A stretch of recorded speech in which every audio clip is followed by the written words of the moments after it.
All right, good evening, Adventure Marksman here again. So today I want to talk a little bit about my personal favorite caliber so far in life, which is a 10 millimeter. Look at this guy right here. That's the round. It's a big, potent, semi-automatic round, a round for a semi-auto. Hits hard, delivers a lot of power and impact, not like a 44 Magnum. Mind you, this is a semi-auto, but this is a good round. It's a potent round, and it's a bear stopper too. Not this particular round. This is a hollow point. You want hard cast lead for things like bear, right? But effective round, effective caliber. So what I have here in front of me now are two 10 millimeters. This is a Glock 20. This was my first Glock and my first 10 millimeter. I got this a few years ago, and I'd never owned a Glock before, and I wanted a 10 millimeter, and I figured, you know what, let's see what all the rave's about with Glock, right? I wasn't necessarily a Glock fanboy. I still wouldn't classify myself as that by any means. So I bought this, and it had the MOS, you know, I could put the optic on it, so it had the plate there. So I got the Hollow Sun put on there, which I really like. Takes some getting used to, but man, these things, again, it's not loaded. I already checked it, but we'll check it again. It's a big gun. It's a handful, right? I mean, the grips are big. They're wide. The gun itself is wide. It's not necessarily too heavy. Part of that's due to the polymer, but you know, you definitely know it's there. It's not really something you can conceal, but you know, if you're out in the wild, you need a good handgun for just protecting yourself from wildlife should that ever come up where you need to defend yourself, say against a bear, a cougar, or a wolf, or what have you out there, a moose. This is adequate if you use the right rounds.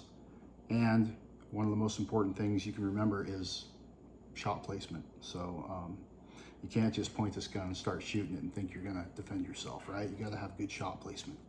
So lots of things I like about this.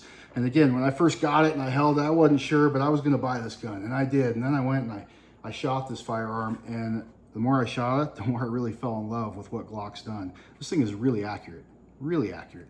It's got that, what's it called, a polyagonal barrel. It's aggressive. You can't shoot like lead ball ammo, so to speak, through it. It doesn't do good with that, but anything plated or coated, so hard cast lead that's coated, shoots well through it. The lead ammo will basically plug up the barrel if you're not careful, and it can lead to catastrophic failure from what I've heard and read, okay? Again, great gun, handles well, shoots really well, the sights are on, and Glock is very dependable. One of the most dependable and popular firearms out there for a reason. It's popular because it just works. It's simple, striker fired gun, it works, right?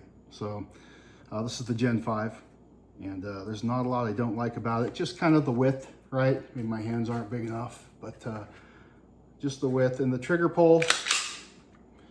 See if you can, I'll just kind of use my thumb, right? Trigger pull's kind of stiff, spongy, but it's not bad, right? You get past that little bit and then it goes off fairly smooth.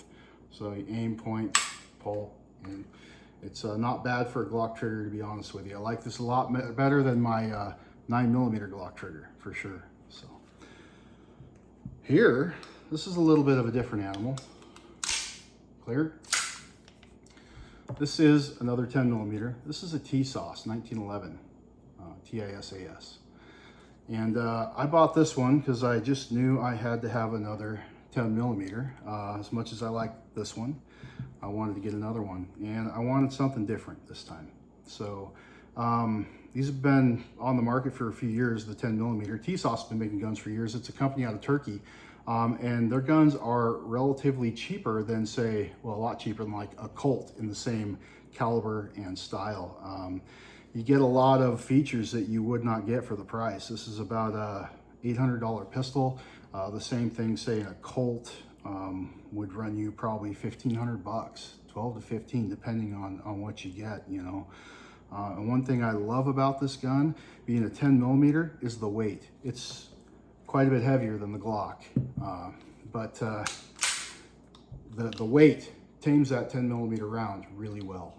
That's one thing I really liked. And I didn't really necessarily think about that when I bought it, but after shooting it, I can keep this on target better than I can keep my Glock on target.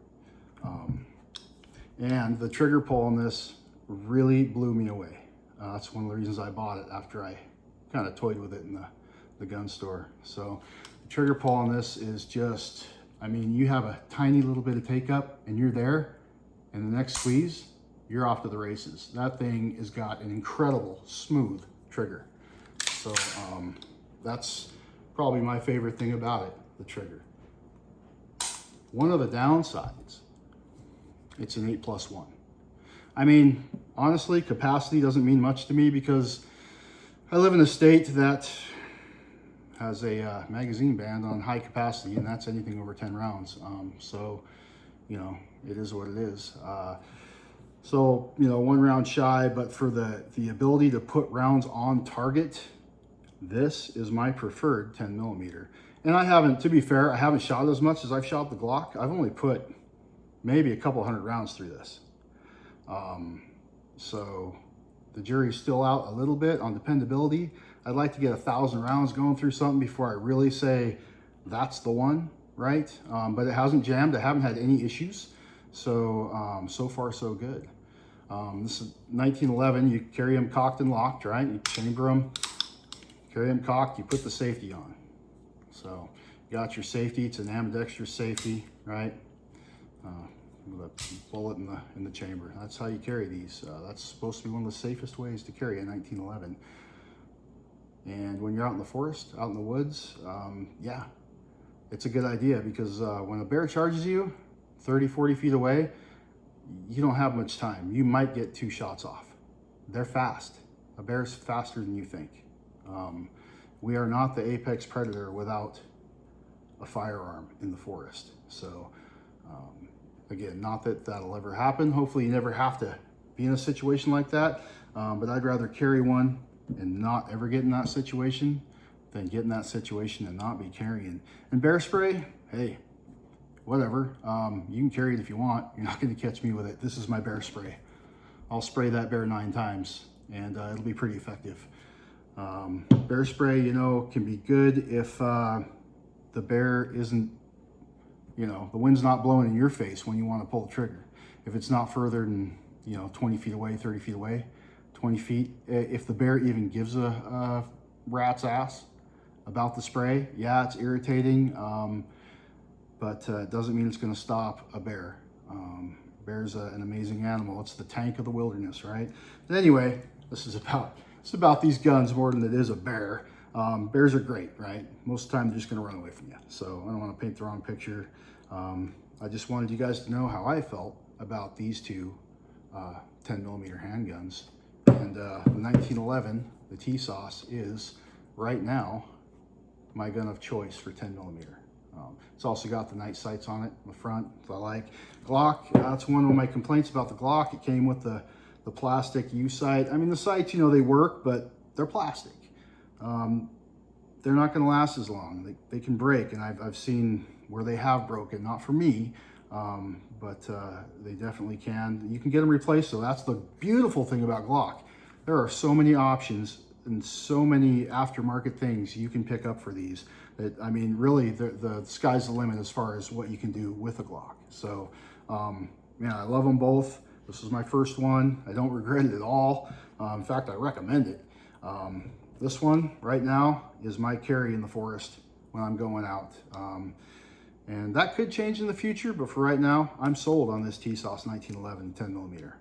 So that's all I have. I just wanted to go over that, and please like and subscribe if you like what I'm doing. If you don't, hey, just watch anyway. What the heck? What do you got to lose? Have a good evening. God bless.